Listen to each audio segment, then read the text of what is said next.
Yo guys at Halo Zone, it's MasterDavros here, and I'm bringing you guys today my first commentary since my introduction, and I'm actually quite excited for this, believe it or not. And yeah, so today I want to start with something rather simple before we move on to some juicy stuff next time for some juicy topics. Anyway, to start things off, I want to talk about player retention in Halo 5 Guardians.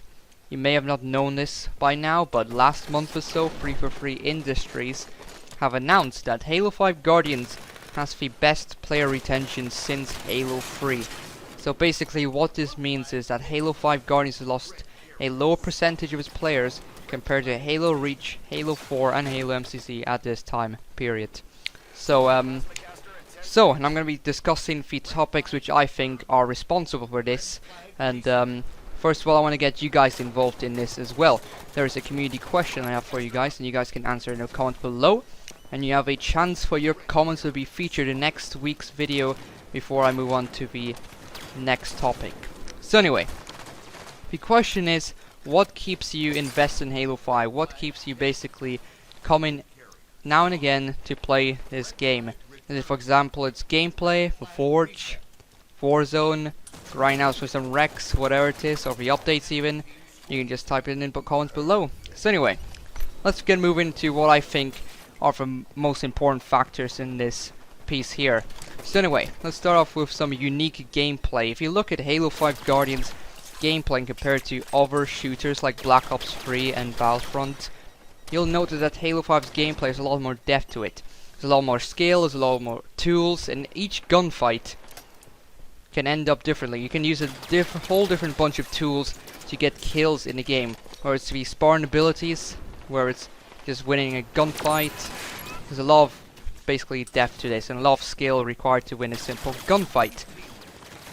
So yeah, and also the addicting, intense, balanced gunfights. We already know that Halo 5 is possibly the most balanced Halo to date, and that's saying something actually, and that's really actually cool. The gunfights are really addictive as well because of the balance. Each gun is now reliable. If you remember in Halo 4, for example, the Storm Rifle and the Suppressor are kind of like pea shooters. In Halo 3 had some pea shooters as well, but now every single gun can compete with each other. Even for bolt shots, not even overpowered anymore, but still reliable. You can still get kills with it and beat BR users if you're skilled, of course.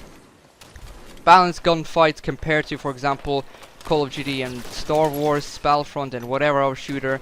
Halo 5 is a lot more balanced than those shooters, just saying.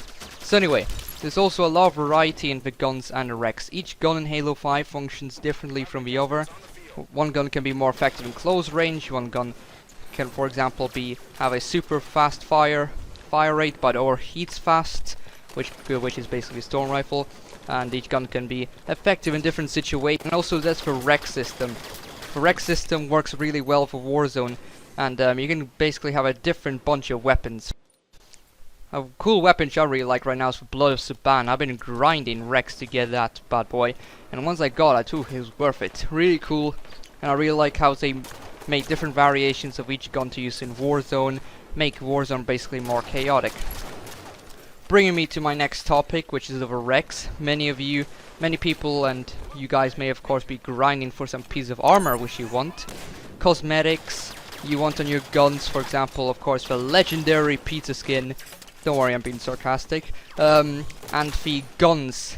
Of course, many of you also want to play with these new guns in Warzone. For example, some of you may want the Halo 2 BR, you know that's an arena, or you may want some badass weapon like the Nornfang. So there's a lot of, or any vehicle basically even.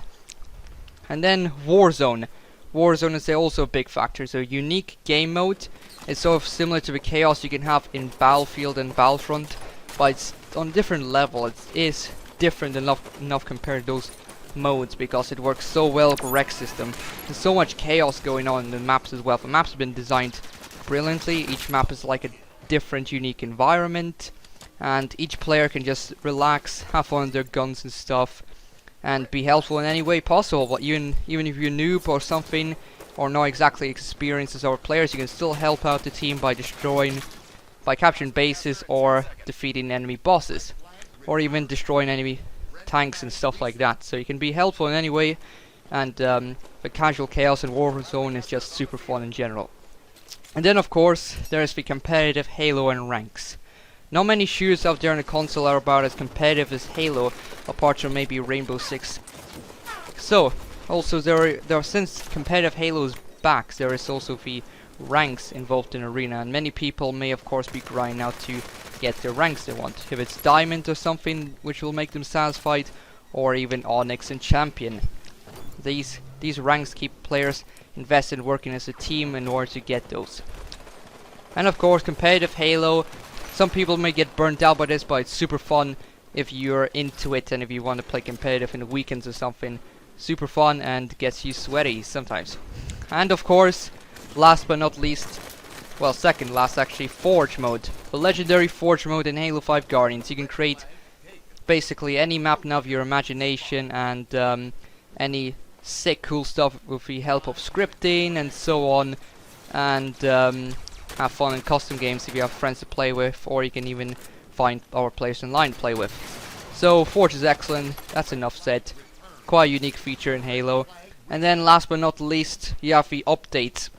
There's a constant flow of updates monthly, and for free even, so you don't have to pay for this stuff. You get a whole bunch of new weapons which you can get in Rex and cosmetics, whatever, but also there are new battlegrounds, new arena maps which you can experiment on, and those increase the variety of maps.